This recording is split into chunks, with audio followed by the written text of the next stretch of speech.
আমাদের বুথে ঘর বাবদ যে টাকা পঞ্চায়েত সদস্য তুলেছিল সে টাকা আপনাদেরকে ফেরত দেওয়া হবে।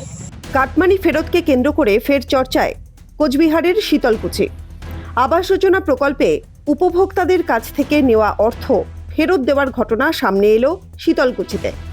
শীতলকুচি ব্লকের বড় কৈমারি গ্রাম পঞ্চায়েতের রাঙামাটি গ্রামের 174 নম্বর বুথে তৃণমূল কংগ্রেসের পঞ্চায়েত সদস্য বিজয় বর্মন উপভোক্তাদের হাতে সেই টাকা ফিরিয়ে দেন। স্থানীয় সূত্রে জানা গিয়েছে, আবাস যোজনার 88 জন উপভোক্তার কাছ থেকে নেওয়া মোট 2,90,000 টাকা এদিন ফেরত দেওয়া হয়। আমরা যে সরকারি ঘর পাইয়ে গেছিলাম, তা ঘরের তো টাকা দিয়ে দিছিল, তারপরে পঞ্চায়েত আমার কাছ থেকে টাকা নিছে। কত টাকা নিয়েছে? 6,000 নিছে। আচ্ছা, তা 6,000 টাকা নিচ্ছে। টাকাটা আমরা এতদিন তো চাপে পড়ি তো দিয়ে দিছি, তাই এখন তো বিজেপি সরকার যখন আসি গেছে তখন আমরা পাবলিকে পঞ্চায়েত থেকে দাবি ফেলাছি যে আমাদের সরকারি টাকা আমাকে রিটার্ন দিয়ে দাও। এই যে আজকে টাকা ফেরত পেলেন, কেমন লাগছে আপনাকে? ভালো লাগছে। টাকা হাতে পেয়ে স্বস্তি প্রকাশ করেন উপভোক্তারা। গত কয়েকদিন ধরে ব্লকের বিভিন্ন এলাকায় আবাস যোজনার টাকা ফেরতের দাবিতে আন্দোলন এবং বিক্ষোভ চলছিল। সেই প্রেক্ষিতেই এই উদ্যোগ নেওয়া হয়েছে বলে জানা গিয়েছে।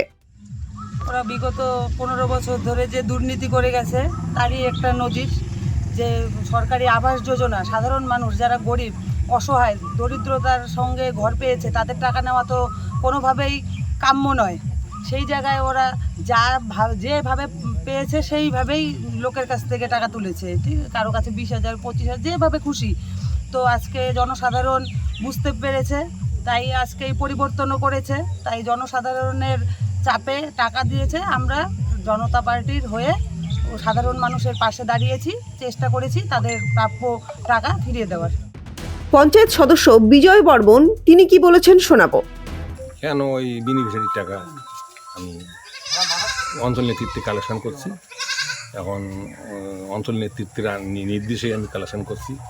এখন বেনিফিশিয়ারি টাকা চাইতেছে, তাই আবাস যোজনার উপভোক্তাদের হাতে টাকা ফেরত যাওয়ার এই ঘটনাকে কেন্দ্র করে এলাকায় ব্যাপক আলোচনা শুরু হয়েছে।